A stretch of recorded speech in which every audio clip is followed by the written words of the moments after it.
Ladies and gentlemen, welcome to another episode of League Chat with the Stat. I'm your host, Stat, and my goodness me, what a weekend of NRL we've had once again. It's good to be celebrating the Indigenous round this weekend. And look, guys, let's get straight into it. No mucking around here. First things first, we're going to discuss the NRL ladder. And a lot of changes have been made this week with the ladder, so let's get straight into it. Now, outright first is the Penrith Panthers, and they're flying at the moment, aren't they? 21 points. Second and third, Melbourne Storm and the Parramatta Eels tied off on 20. And to run off the top four is Roosters on 16 points. Now, on the bottom half of the eight, with the Raiders on 16. In sixth place, the Sharks on 14. The Knights, 7th on 13. And the Rabbitohs on 12. And that rounds out the top eight there. Now, getting onto the bottom eight, we've got the Seagulls on 12 points. We have the Tigers on 10 points at 10th. In 11th and 12th is the Dragons and Warriors on 8 points. We've got the Cowboys, Titans, and Broncos all tied up on 6 points. And the mighty Canterbury Bankstown Bulldogs on 4 points in 16th position. Well, guys, let's get straight into it for the round. Now, first game is first. And the Rabbitohs 32 defeating the Dragons 24. And let me tell you, I didn't expect that result to go the way it did. To be fair, now the Dragons came out firing. Unbelievable. 16-0 after 15 minutes. And I thought, they'll definitely run away with this one. Now, and it didn't help as well with Adam Reynolds getting down injured early from that hit on Tariq Sims, and I thought that was going to be the biggest disappointment. Now, with that being said, let's just talk about the first 15 minutes. Now, the Dragons capitalised and were fantastic, especially Matt Duffy. Again, another fantastic week from him, racking up over 200 metres and really letting the platform for the Dragons in their attack. Again, just killing it. I thought Zach Lomax had a bit of a weaker game, but look, nonetheless, they got out to 16-0. I thought it was going to be another blowout of a game, but then in come Cody Walker. Fantastic display with 2 tries. Really changed the game for them. Now, I don't know what happened after that 15 minutes, but the Dragons they just coughed it up. They threw the game away. They probably got cocky after 15 minutes thinking, well, we're up 16-0, we can just run away with this, but mate, that was a very fantastic, spirited performance from the Rabbitohs. Now, ironically, what was awesome as well was seeing for the Rabbitohs all the Indigenous players scoring tries. The Troy went in, scored a try. Alex Johnston, mate, how good has he been? Another 3 tries this weekend. And there's petitions going around to keep him at the club, and I can't see why not. He's been fantastic for them. Even though he's been told he wouldn't be there next year, he's just been playing, just out of his skin, and he's been going so well for them. And as I said, with Latrell scoring, Cody walking in, there's 2 tries. It was good to see the Indigenous boys round out and top of the Dragons that way. Now, a couple of things from the game that I wasn't really a fan of was the try that Tyson Frizzell scored. Now, it came off a good play, and Hunt put in that beautiful grubber kick in behind, and I just didn't think it was a try. I didn't think him grounding it with his wrist. I actually thought it bounced. I thought it was a bit of a controversial call there, and it kept them in the game. They scored that in the 52nd minute, kept them at 20 all. I didn't think it was a great call. I think it would have changed the game, and it could have caused a lot more controversy. But look, the Rabbitohs hung in there, ran away with it, and these Dragons, now the pressure is straight back on them.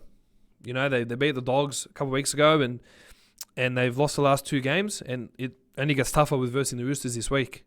Now, Paul McGregor is again facing some heat over the decisions that he's made in regards to the selections of his team, and one selection that he's definitely not doing, making a mistake here in, is Paul Vaughan. 19 runs, 163 metres, with 83 post-contact metres and 38 tackles.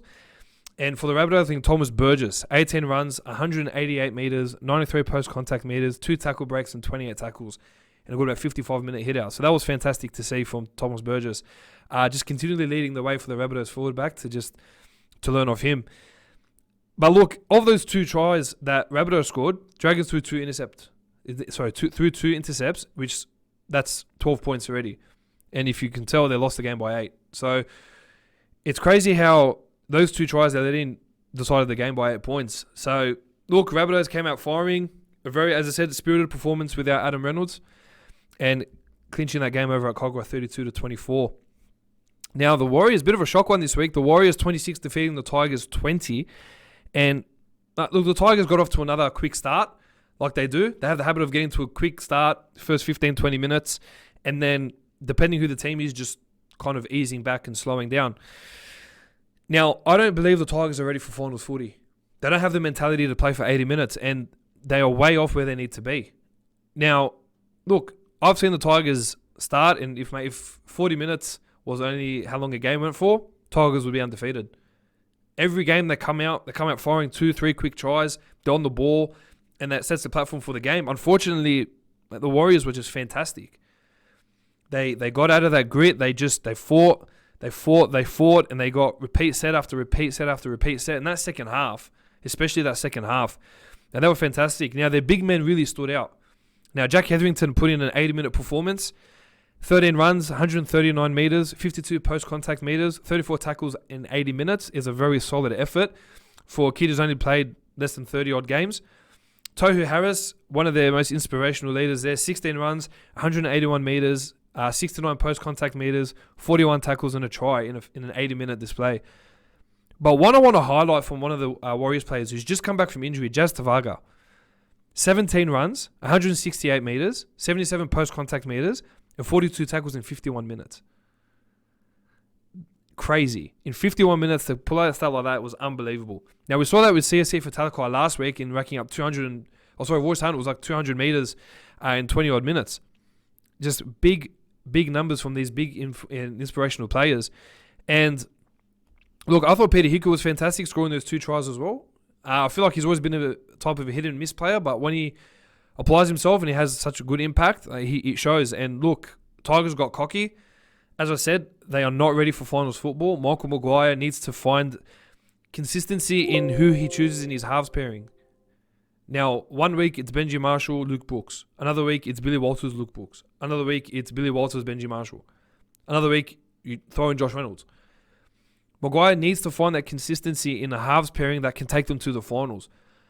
And you see some performances, they play out of their skin. They're fantastic. Then other performances like that, like a game against the Warriors where a game like that should have been won, they didn't win, is definitely an attitude problem that the Tigers are lacking at the moment. So, look, and in the NRL, it doesn't get any easier.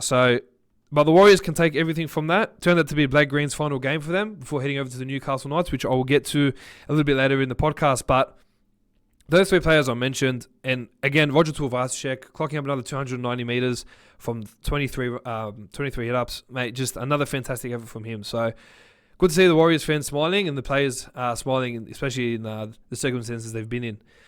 Now, the Sharks, 36 high-scoring game, a good 62 points scored in this game. And look, Darius Boyd played fantastic at fullback. In attack, defense is a bit of a worry issue. It's still a bit of an issue there, but in attack, he was exceptional. Now, Brisbane played for 70 minutes, and I don't think they've done that all year. Apart from the first 2 rounds, I don't think they've played for more than 20 to 25 minutes in a game. They played solid for 70 minutes, and I thought they were going to do enough to hold off the Sharks. Now, the Sharks were missing so many players. Andrew Fafita, Matthew Moylan, Chad Townsend, Josh Dugan, Jesse Ramian. That's just 5 of the many other players that were missing. But players had like such a spirited performance. Now, it was a seesaw game. You had it all. And for Sharks to do it with no Townsend, especially to compliment Sean Johnson, I thought was a huge effort. And look, honestly, if you ask me what defined the Broncos season, I'd say the 3 tries in 7 minutes. If you're up by 8, regardless of how you're performing or what your season's been like, if you're not defending as hard as you can and putting in the effort as much as you can to defend in that last 10 minutes to hold off any potential tries being scored, with 10 to go and being up by 8, I mean, that's where he holds on. But look, that defines the Broncos season. That just sums up the frustrating year that the Broncos have had.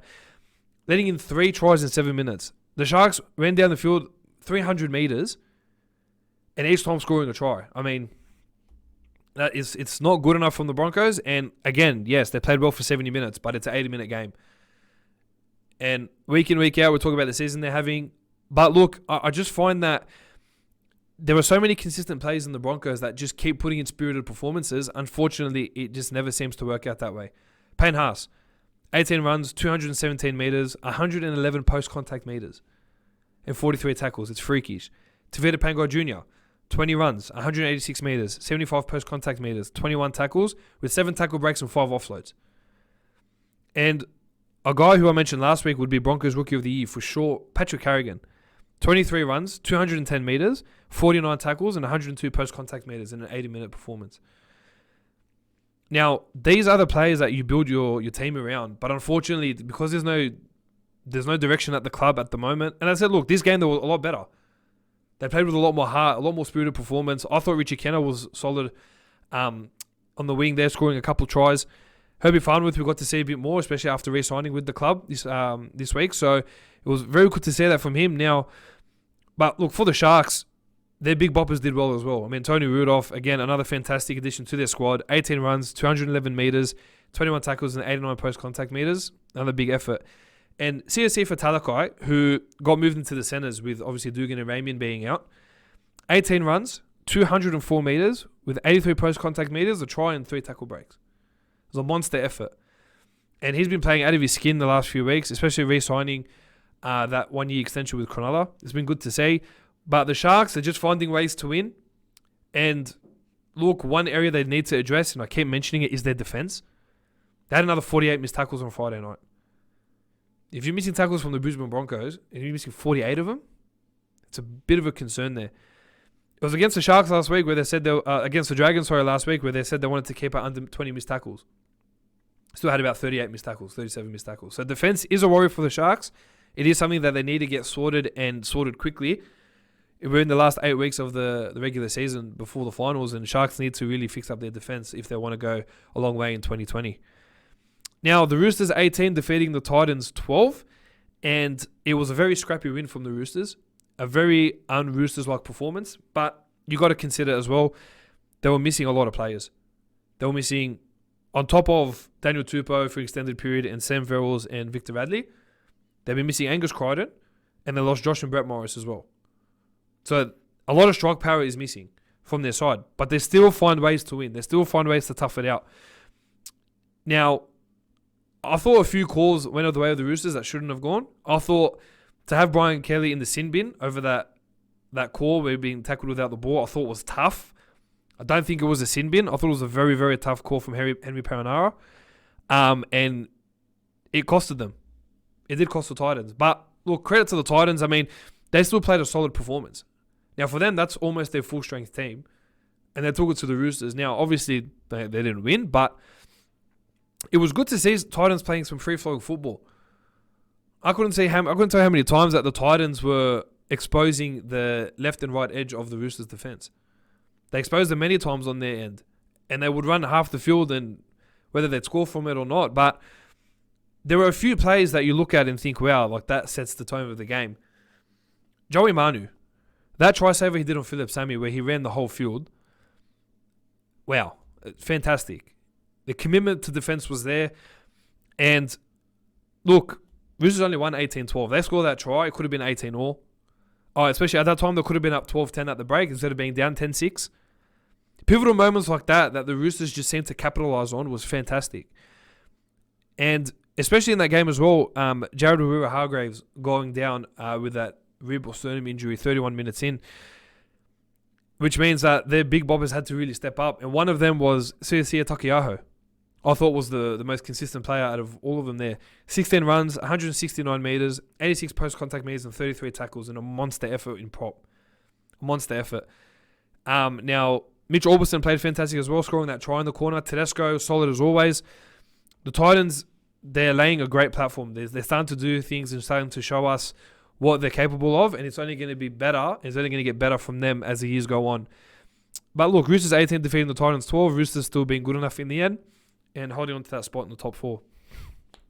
Now, the Raiders defeating the Cowboys 14 points to 12, and just like the Tigers, Cowboys got off to a flying start. Reece Robson scoring in the 3rd minute, and it was a tough, gritty first half from both sides.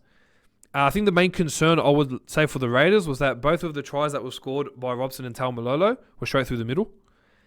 Definitely an area of defense that they need to work on. But in this game, Canberra did have a few players come back. John Bateman, fantastic. I mean, incredible in his first game back. You know, he had a hand in both tries. And I thought Curtis Scott had his best game for the Canberra club as well, which was really good to see. Obviously, still going through a lot of the off-field drama he had in the preseason. And it's good to see him just focusing on the field and putting in all the energy he can to deliver for the Raiders, especially at a time where they're losing so many players and key players to injury. Now, the Cowboys, again, there's no direction from the team. There's no direction in the halves. They had Ben Hampton, who hasn't been playing very consistent football, coming at 5'8", and Dejan Arce, who only played 2 games, also ruled out. And with no drink water, as I said, they lack that direction. And it's very hard for Jay Clifford to be running a team without having that experienced head there. Now, in what's going to be a bit of a sigh of relief for the Cowboys, they do get Michael Morgan back this week, which I'll get to later. But Josh Hannay is searching for answers. That was the game they could have won. But without the halves directing the team, the forwards can only do so much. Francis Molo can only do so much. Jason Taumalolo, another fantastic effort from him. A try, 26 runs, 240 meters, 38 tackles, and 114 post-contact meters. There's another barnstorming effort. But as I said, reminds me a bit of Brisbane, where you've got those 1 or 2 players that really set the bar every single week, and your heart breaks for them, and they just can't do enough to get over the line at times. So it's a whole team effort. The whole team needs to lift, including Taumalolo, to do as much as they can to start getting in some victories. But the Raiders, again, another scrappy win. Good to see Corey Hawiru-Naira debut for the club, the former Penrith and Bulldogs second rower. So it was good for him to have a hit out, and he'll only get better in time once he adapts to the system there. Now, the Panthers 46 defeating the Seagulls 12. And the Panthers, can't be stopped at the moment. They're just week in, week out, from 1 to 17, they're playing fantastic football.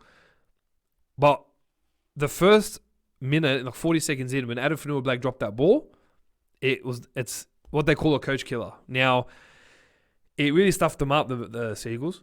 We had them on the back foot 40 seconds into an 80-minute game, and they couldn't rebound from it. Now, it didn't help as well. Dylan Walker getting injured after 10 minutes, injuring the same ankle that syndesmosis injury once again. But I thought Api Koroisau's return for Penrith was massive. He was just at Manly last year, and I'm sure Des Hasler would regret letting him go, especially with the situation with their hookers at the moment. Now, as I said, from 1 to 17, they were fantastic, but the real eye-opener for me was their completion rate 40 out of 44. It's about 91 to 93% completion rate. A fantastic effort. Once again, Nathan Cleary just...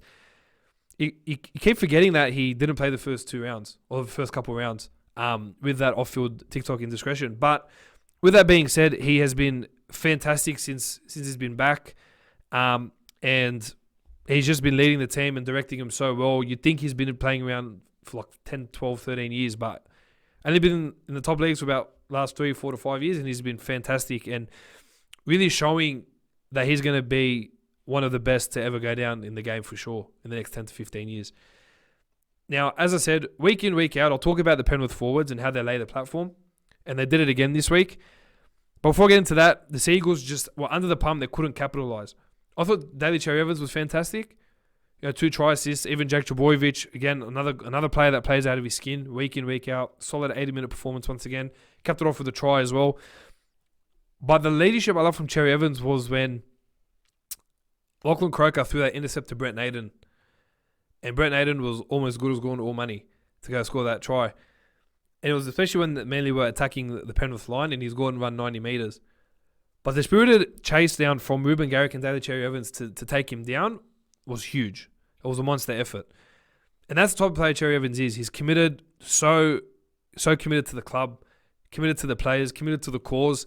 He will do whatever he can at any given time to save his team as best as he can. But look, it wasn't enough. They got decimated 46-12, which is worrying signs for Des Hasler. But look, I mean, when you've got your forwards putting up stats like this, James Tarmo, 17 runs, 170 metres, 62 post-contact metres, 28 tackles. James Fisher-Harris, again, another barnstorming effort, 17 runs for 160 metres and 30 tackles. And Isaiah Yeo, who I mentioned last week, definitely a hot tip for Origin. Scoring another try again this week with 14 runs, 140-odd metres, 33 tackles and 62 post-contact metres. Mate, he's been out of his skin, fantastic football. And it's all changed since he's moved from the second row to lock. It's really opened up his game, allowed him to play more in the middle, to create more opportunities, which I've loved to see. And it's been so good to see Isaiah Yeo finally finding consistency in lock and not having as many injuries as he did, especially last year, was a very injury-riddled year for him. Now, the game that frustrated me the most on the weekend, the Eels 18 defeating the Bulldogs 16, and look, the Eels, after 20 minutes, were up 18-0, and the way they started reminded me of when we versed the Roosters, where we dropped the ball, where Tim Lafai first game back for the club, and dropped the ball cold in his first run. Didn't do us any favours. Now, with the way that the Eels started, you'd think that we'd lose by 40, even 50. Same way that the Roosters did to us. And I just thought that, again, I say it all the time, I was proud the Dogs hung in there. I was surprised they didn't blow us out. And look, 18-0 after 20 minutes, as I said, they scored tries from just stupid, childish errors. And, of course, we're going to talk about Dallin Watene-Zelezniak playing the ball the wrong way. I mean, it's inexcusable. It's ridiculous. And it's funny to those that don't support the Bulldogs, and it's even funny to me at times, but I just sit there and I think, we're versing a team who's in the top 4, potential genuine chance for the premiership, and we need to put our best foot forward, especially after last week beating the Knights. I thought this would be the best time to put our foot forward and really start solidifying ourselves as a team that can get down and dirty and get onto it as best as we can with all the top teams. But look, as well, we didn't play to the standards we should have been playing. Bulldogs always find a way to concede the first 1 or 2 tries before putting on a fight back. And there are so many fans out there that go, oh yeah, but we fought back, and yeah, we did so well, yeah, but it's that first 20 minutes that's so important that the Bulldogs keep stuffing up. Now, that try we scored in the captain's challenge, I mean, we have that rule in place to be used. The ref made a very, very bad call. Now, we can sit here and blame the ref, but it's not the ref's fault. We had the captain's challenge, we didn't use it, they scored a try from it. As I said, that they play the ball from Watene-Zelezniak, they scored a try off that as well. I think the big one for me was Aiden Tolman and the quick tap that he took mid-second half. Don't know why he just didn't give it to the hooker to go for 2, especially being down by 2. And it turned out to costly. We lost by 2 points. And now the Eels, sitting in the top 4, after that performance, I don't know how. I mean, this is the one team that should be just smashing it consistently. Teams like the Bulldogs, they should be putting away by 40, 50 comfortably. I found that really poor that they just dropped. Their standards dropped. Their attitude dropped. Their players dropped. They didn't keep up with the Bulldogs getting down nitty-gritty, having to play dirty in defence. Now, we showed the same kind of heart, but it's a matter of time we start putting in wins together. We're still sitting last. It was a perfect opportunity, especially with Broncos losing and them on minus 200 for and against. I mean, you'd think that this would be an opportunity for the Bulldogs to get off the bottom of the ladder. And as well, players that are playing there showing Trent Barrett what we can do for next year. Look, as I said, Eels were poor second half. They really need to lift and lift quickly if they want to be a genuine premiership threat. And after that performance, I don't think the Eels can go that far if they keep playing the way they did. So they got lucky, the Eels, in the end, 18 points to 16 over the Canterbury Bankstown Bulldogs. And for the players as well, I mean, the forward pack again, Junior Paulo, 18 runs, 226 metres, a beautiful try assist, 34 tackles and 87 post-contact metres. Again, the Parramatta forwards get that roll on. They're hard to stop with how good their backs are as well. And, Regan Campbell-Gillard, 20 runs, 201 metres. Again, 44 tackles, 97 post-contact metres. And Reid Marnie, 61 tackles. A big defensive effort from him, which was fantastic to see. And the last game of the round, the Melbourne Storm, 26 defeating the Newcastle Knights 16. And the Melbourne Storm just dominated the whole game. Didn't really give much of an itch for Newcastle to actually make it a threat, I guess, to make him a threat. And I really found that they struggled a lot, Newcastle. You got to feel for him. I mean, Jaden Brayley, Andrew McCulloch, and Connor Watson being down and out for the count. They had Randall starting at 9, and they had Phoenix Cross on debut in jersey 14. They lack that experience. They lack that direction, the Knights. But look, they still tried their best. They did what they could, but again, costly errors really costed them as well. I think the big thing for the Storm was Cameron Smith's injury, that AC joint injury in his shoulder.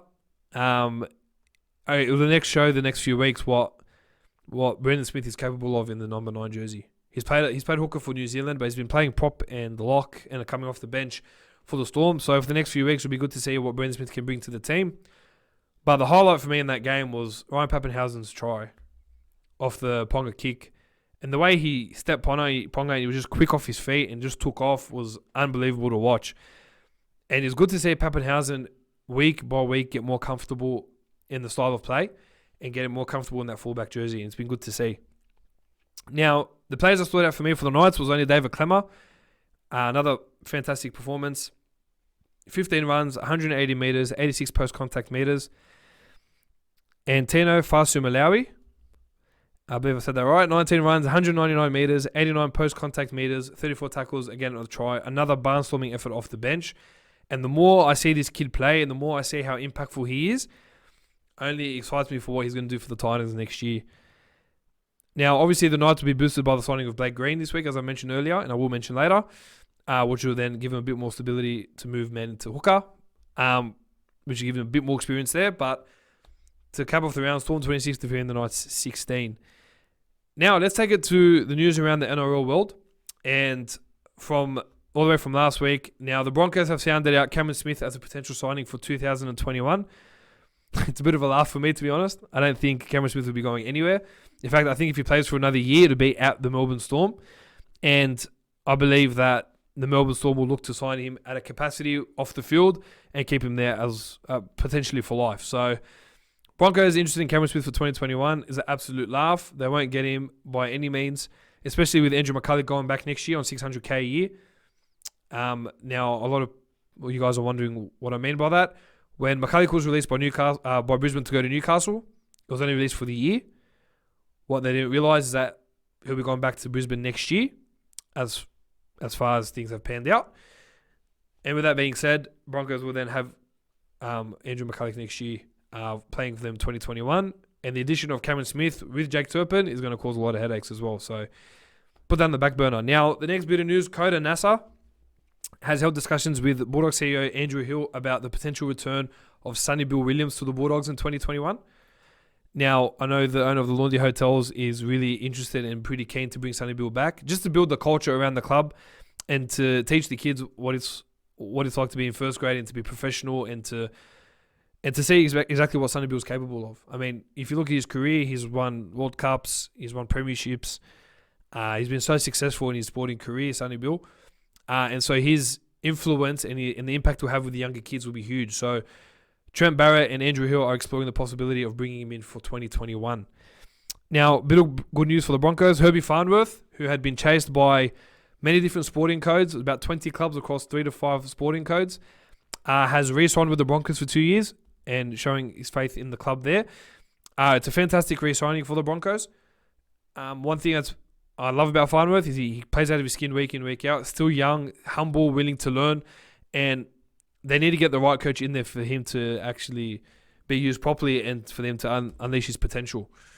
But look, all in all, good signing for the Broncos. Now, Jed Cartwright, who I mentioned a couple of weeks ago will be joining the Rabbitohs next year, has actually gotten released from Penrith to join them immediately as a bit more depth for the Rabbitohs club. Penrith were happy to go by that and released him. So now Jed Cartwright is officially a Rabbitoh and has been there for the last week or so. Now, Kieran Foran, it's an interesting one here. He has been offered 1-year deals by the West Tigers and the Newcastle Knights for the season 2021. Especially for the Tigers, who they see potentially Benjamin Marshall moving on or staying, they don't know yet. But having another experienced head like Kieran Foran can really change up their attack. And any club Foran will go to will be influential as long as he's healthy. Now, the Newcastle Knights as well, it would be very keen on him to have Kieran Foran finally play with Mitchell Pearce in the halves. It is something that Adam O'Brien is interested in looking at, and especially now. Now, Kieran Foran has actually rejected a deal from the Bulldogs. $400,000 a year he was offered, and he was rejected that deal. To be honest, I would have taken that. I think it's a bit more than what he's worth. For him to reject $400,000 is a big, big call. We've seen players in the past, like Benji Marshall. He rejected a $400,000 a year offer and laughed at the offer that the club Dragons then offered him. Only to then go for the Broncos for $85,000. So I feel like it's going to be a bit of a similar situation here, but I do see Kieran Foran. I do see him staying with the club. I do see him owing the club for the last couple of years, being on the big salary and only playing 26 games in 3 years. In hindsight, that's one whole season. He's played that in 3 years. He owes a lot to the club. I think it would be pretty disgusting if he did leave. especially having stuck by him and, again, with the whole pay packet issue. So it'll be interesting to see what happens with Kieran Foran. However, Tigers Knights are interested in signing him and bringing him on for a wealth of experience to their clubs. Now, moving on, the interim Warriors coach Todd Payten has revealed yesterday, actually, that he has knocked back the Warriors coaching job. Now, the reason he has knocked that back is because his father-in-law has actually started treatment for cancer and he wants his family to be moved back to Australia. And he's also come out and he said that he's interested in the Cowboys job. Now, with the Cowboys at the moment, they've come out and said that they would obviously look to interview Todd Payten. He's not guaranteed for the job just because he sounded out his public interest. The Cowboys still have about 5 to 8 coaches they want to interview, and they have in the process of interviewing before they make the right decision. But this means for the Warriors that they may turn to former Newcastle Knights coach Nathan Brown as their full-time coach for the foreseeable future, which would be interesting, especially how we went with Newcastle. It'll be interesting to see what Nathan Brown can do at the Warriors, and I think it's going to be a tougher gig than he got at Newcastle. But look, it's all speculation at the moment, and Todd Payten, as I said, due to family reasons, having his wife fly in from Australia to New Zealand back and forth is not ideal. So they'll be looking to move back to Australia next year. Now, the Cronulla Sharks have inquired regarding James Tarmo. James Tarmo, as I've mentioned, has been heavily sought after by a couple of clubs, especially in the English Super League. He's been playing fantastic for the Panthers, and the Sharks are looking at him to replace Fifita.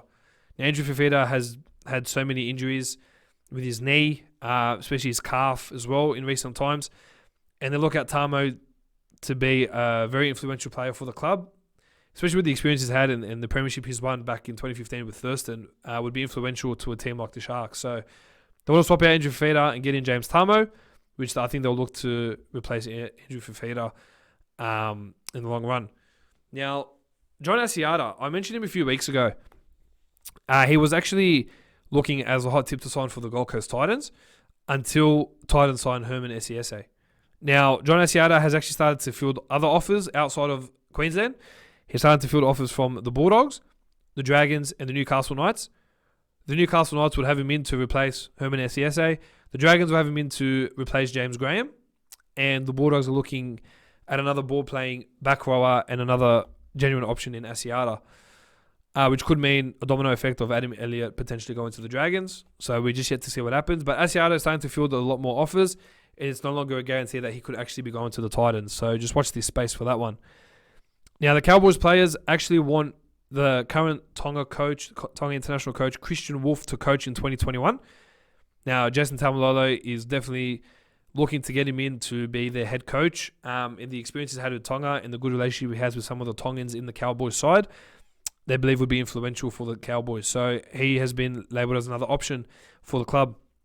Now, Jason Saab, who I've mentioned a few times on my podcast in recent weeks, Dragons have decided they won't release him until next year.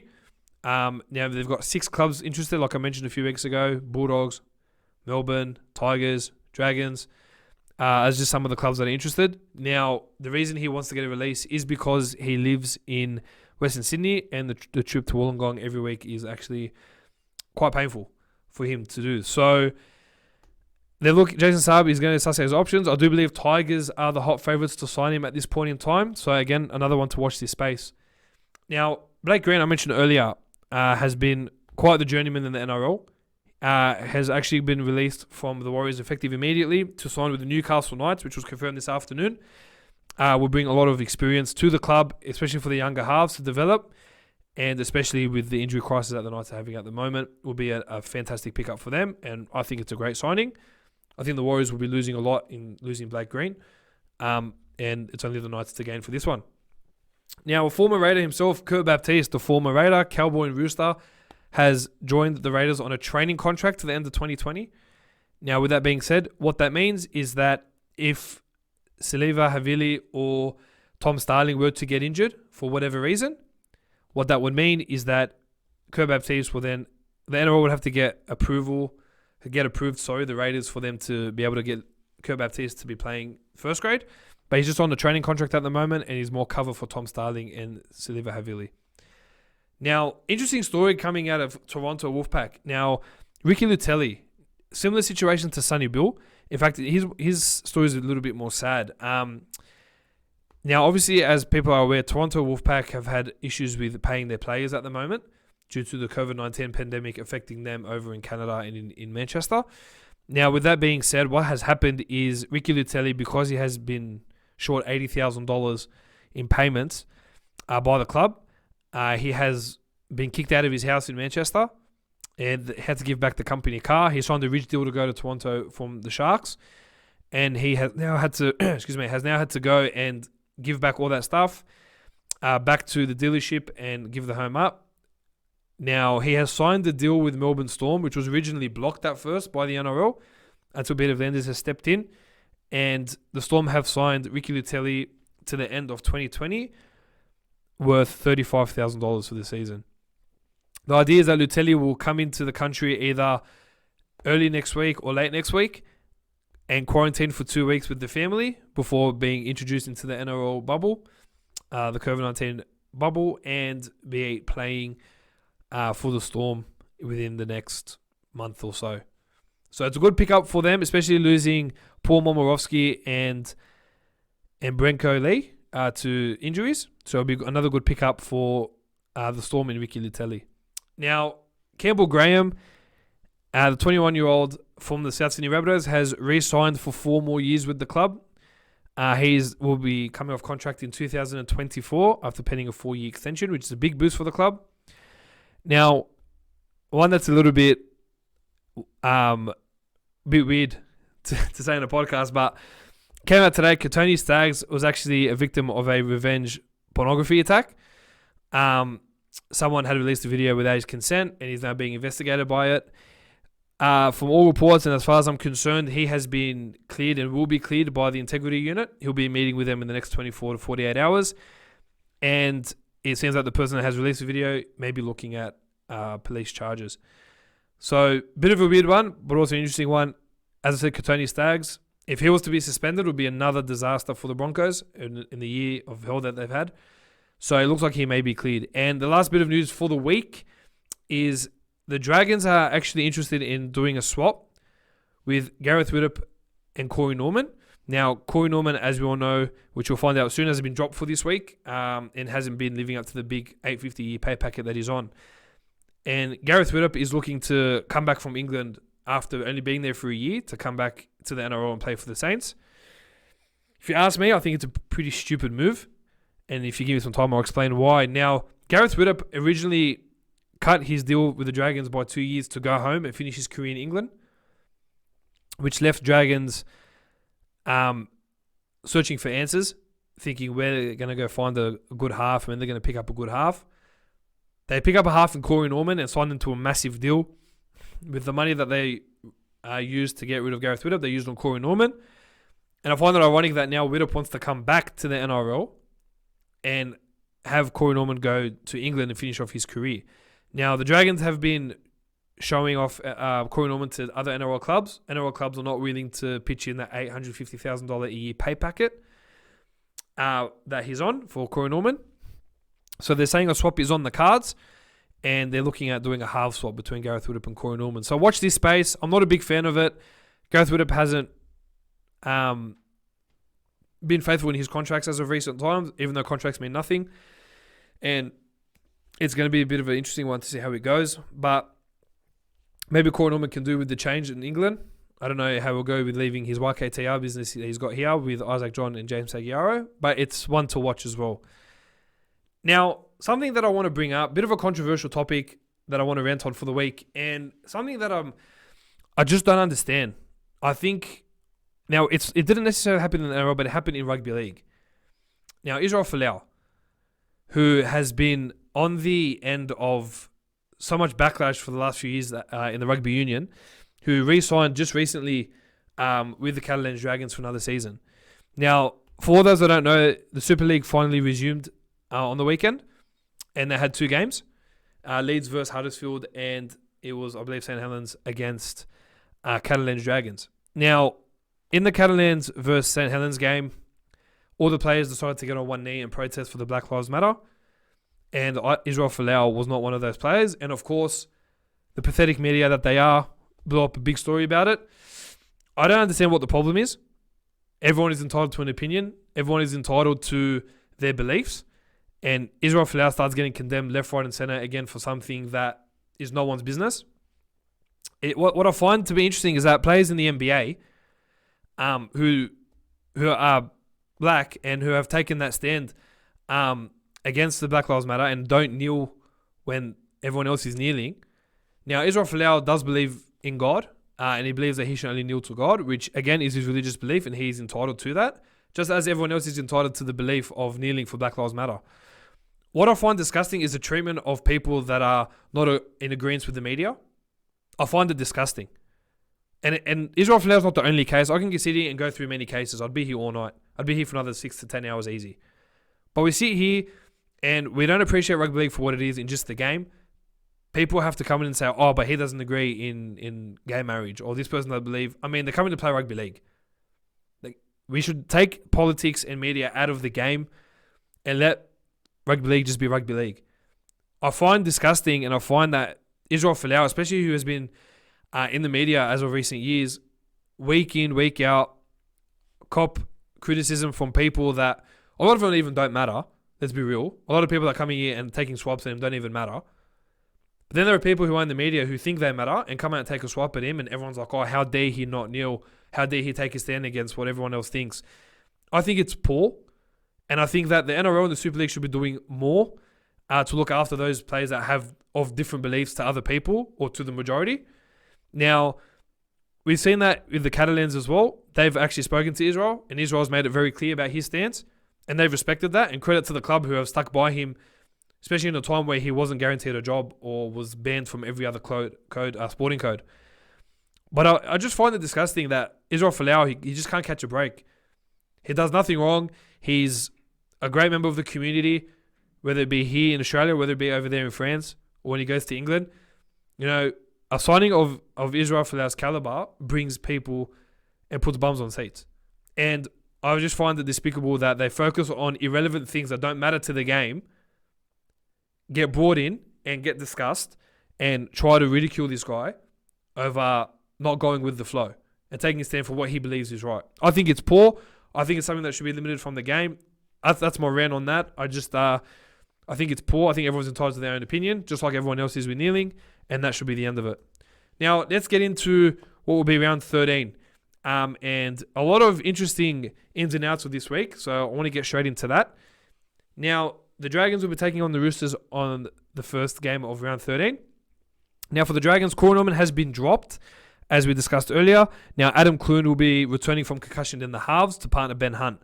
Trent Merrin, who will also return from the concussion, and he will take the place of Jacob Host on the bench. And Ewan Aitken is a bit touch and go, especially coming off the field earlier last week with that hamstring injury. For the Roosters, Josh Morris returns from a calf issue, which will allow Sitili Tupanua, who played centres last week, to return to the back row, which will push Nat Butcher to the bench and Daniel Fafita, the debutant from last week, back into the reserves. Kyle Flanagan is out this week as a big out for the Roosters. Lachlan Lamb will jump into the halves, and Drew Hutchinson will be called up onto the bench in the changes there for the Roosters. Now, in this game, Dragons versus Roosters, there is a lot of pressure for the Dragons to perform. I think that with the return of Josh Morris, will help the outside backs a little bit more. And Lachlan Lamb is actually quite a decent player, so I'm really excited to see how he goes, especially with Luke Keary. I reckon it will be a close game. I can't see this being a blowout unless Dragons play that poorly. I'm going to go Roosters by 8 on this game. Roosters by 8 for this one. Now, the Manly Sea Eagles will take on the New Zealand Warriors, and Tavita Funa will take the spot of Brad Parker, who's, again, not playing due to another concussion in the centres. And Cade Cust, who has been fantastic for the Sea Eagles, will again take the 5'8" jersey from Dylan Walker, who's now out again for the next 6 to 8 weeks with that same reoccurrence of the high ankle syndesmosis injury. Now for the Warriors, Blake Green, as I said, moved to the Knights, has now opened the door for Shino Harris-Tavita to start at halfback and as the only change for the club. Now, this game could go any way. I really don't know who to pick out of the two teams. I mean, I think Warriors will be taking a lot of confidence into the game from last week. I hope they can get a bit of consistency, and if they can beat the Sea Eagles, it will give them a bit more pride and a bit more confidence heading into the last few weeks of the NRL season. I just think that with Tavita Funa coming back and Kate Cuss back in the halves, bring a bit more stability for the Seagulls, and Seagulls by 4 for this one. But I wouldn't be surprised if Warriors also win. Now, in the Friday night game, a mouth-watering clash this one. The South Sydney Rabbitohs will be taking on the Brisbane Broncos once again. Now, if you don't remember, the Broncos versed them in round 2 this year and beat them 22 points to 18. Now, the Rabbitohs are unchanged, and it's very interesting seeing as that Adam Reynolds came off with that neck/shoulder injury that he had from last week. He's also been named. However, breaking news, Jaden Sewer has been suspended for 1 week due to his high tackle. I believe it was a late shot, which will force a change, which we will see an hour prior to kickoff. I think that may believe that the son of Matthew Johns, Jack Johns, will take his spot on the bench potentially, but being tuned to the late mail to see what the changes are there. Now for the Broncos, big changes again. Anthony Milford has done his hamstring in training yesterday afternoon, so he'll be out for the next month, which will mean that Brodie Croft will return into the halves, and David Fifita, the Titans-bound David Fifita, will finally play rugby league this week, which is good. He'll be starting in the second row. This will mean that Joe Ofahengaue will go to the bench and Ethan Bollimer will drop out of the 17 altogether for this one. Now, for this game, I think just seeing the way the Rabbitohs were last week, and even the Broncos, they played fantastic. Again, another tough one. I do see Rabbitohs by 10 to take out this game. But just keep in mind that Broncos are due, and this could be the week that Broncos win. So in case no one says you called it, just in case I may have called it for this week. So let's be in tune for that one. Excuse me. Now for the 3 o'clock game on Saturday, the Melbourne Storm will be taking on the Canterbury Bankstown Bulldogs. Now Brendan Smith will start at hooker for the captain Cameron Smith, who is out with a shoulder injury for the next 2 to 3 weeks and will be monitored. Now Ryan Pappenhausen, who has been fantastic this season, has been rested, and which gives opportunity for Nico Hines, who will be starting at fullback. Now this kid is electric as well, and he's a great fullback. So definitely not someone that we should be taking lightly. Now Justin Ireland will take the centre spot and will replace Marion Seve, who has had to get plastic surgery on his ear due to a pretty disgusting cut on his ear. And Wiley Jacks and Albert Vede will join on the interchange bench. Now for the Bulldogs, they've made a few changes as well. Don't know why they made these changes, but Ofahihiki Ogden will move into the starting side with Sione Katoa, who Sione Katoa last week was not great at hooker, throwing despicable passes to foreign. And don't know why he's got starting. But anyway, he's moved to hooker with Aiden Tolman and Jeremy Marshall-King coming off the bench, which is an interesting change. And Ramus Smith will be replacing Jack Cogger on the interchange. And I believe that'll just be some cover for the backs. Not a big fan of it, but those are the changes they made this week. Now, I'm gonna say Bulldogs like I do every week because I don't care. I'll back them every week. They're my club, and I'll back them till I die. But we are coming against the Melbourne side. Even though they are missing Ryan Pappenhausen and Cameron Smith, which is a quarter of their spine, the replacements in Brandon Smith and Nico Hines are very, very, very good players. So it's going to be a very interesting game. It'll be interesting to see how Bulldogs fare against the Storm. If we can play with a lot more heart, a lot more grit, get up to an early lead and hold off the Melbourne Storm as best as we can. But a part of me also thinks that the Storm could potentially blow us out. So it'll be one to watch this week. But I'm going to go Bulldogs, and I'm going to say by 2. Bulldogs by 2. Mix that one up a little bit. Now we've got the Newcastle Knights taking on the West Tigers, which would be quite the game. A few changes for both of these sides. Now the new recruit, Blake Green, will be starting at 5'8", coming straight in this afternoon, going straight into 5'8", which will allow Kurt Mann, as I said, to shift to hooker in place of Chris Randall, who will be dropping out of the side altogether. Now, the two centers in Bradman Best, and who's injured his ankle, and Tata Mogo, who's been dropped, will be replaced by Gehemat Shibasaki and Star Toa. And he will be starting on the wing, and Inari Tuala will be shifting into the centers. Brodie Jones will replace the suspended Pasami Solo, who came in with that late tackle and will be suspended for the next 2 to 3 weeks. And for the Tigers, a lot of changes for the Tigers. So one you want to keep an eye on for those that play Supercoach as well. Star hooker Harry Grant and Alex Twal are out injured. Now for Harry Grant, it's a knee injury. It's going to be week-to-week proposition, but they believe he'll only be out for a week. And Alex Twal, who's just come back from a knee injury, has hurt his ribs. Moses Mbol will be then shifting to dummy half from the centers. Matt Eisenluth will be coming back into our lock, with Tommy Talau moving into the centers, and the new recruit, Asu Kapoa, debuting on the wing. Now, if you don't remember, that player came in from the Roosters, to allow Sonny Bill to go back to the Roosters there. So he'll be making his debut for the Tigers. Joey Leilua will return from that suspension after that late shot on Dylan Edwards 4 weeks ago, and which will bump Chris Lawrence to the bench, with Luke Brooks now finally starting in the halves, and Billy Walters will be dropping over onto the bench as well. Russell Packer will come into the side from suspension and will take the spot of Ollie Clark over at prop.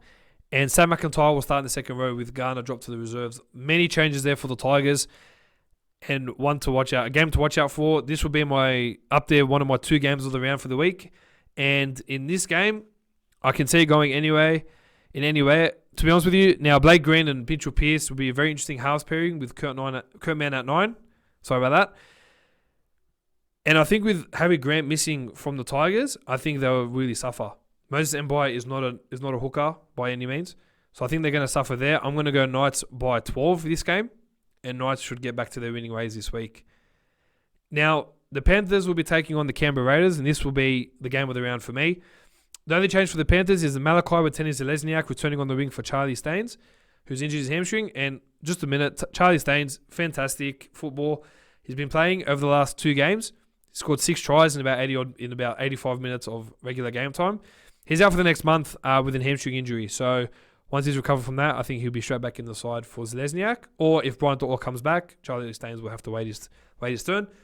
For the Raiders, Chance Nicol Klokstad will return from dislocated finger at fullback, pushing Jordan Rapana back to the wing, and Semi Velemi, who's played 3 games, who's actually unfortunately injured his knee as well, dropping out of the squad altogether. Again, this will be a very, very tough game. I don't see this game being a blowout either. Another close game. I'm going to go Penrith by 6, but wouldn't also be surprised if Raiders pulled out something out of the bag and won this one as well. But a game to watch out for, but Penrith by 6, I believe, for me for this game.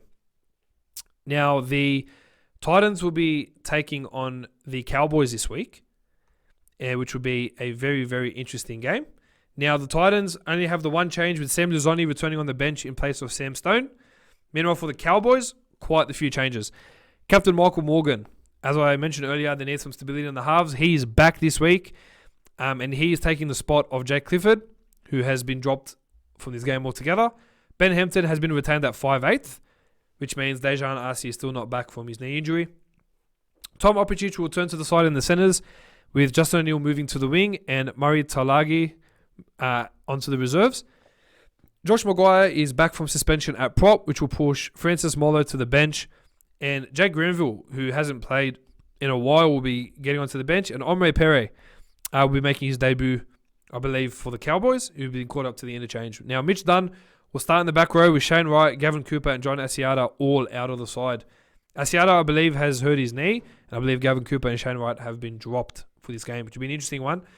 I think the return of Michael Morgan and Josh Maguire will lift the Cowboys this week, and I reckon they'll run out winners with this game, and they should get them by 10 at least. So Cowboys by 10 for this game.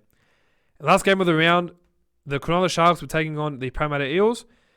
Now for the Sharks, Josh Dugan will finally play his 200th NRL game alongside Jesse Ramian, who's back, with Jackson Ferris injured for the next 6 weeks with an knee injury, and who's also unfortunately suspended as well, especially from his debut game. Now, CSC Fatalakai, who played in the centres, will move to the second row with Brighton Nakora, who has been dropped. Matt Moreland will return into the halves and take the spot of debuted Braden Trindle, which is good. And for the Eels, Ray Stone will be replacing Brad Takarang on the bench, and Madison still out with another week for that concussion. Now, with this game, I think that the Eels will bounce back and put in a better performance, but I'm going to tip a bit of a shock this week, and I think I'm going to go the Sharks. I reckon they'll surprise the Eels this week, and I'm going to go Sharks by 8. Now, guys, thank you so much for joining in this week on another episode of League Chat with the Stat. You know what to do. Jump on Facebook, like the page, and share it around to all your family and friends. And we are on YouTube, as you know, so appreciating all the views I'm getting week in, week out. Now, as I said, for YouTube, like, comment, share, subscribe, get onto it, tell everyone about it. For all the latest info, you're going to come and see it on here, League Chat with the Stat. And if you have any inquiries or any questions, leaguechatwiththestat@gmail.com is where you send that through. Guys, thank you so much. Enjoy round 13, and we'll see you guys next week. Take care.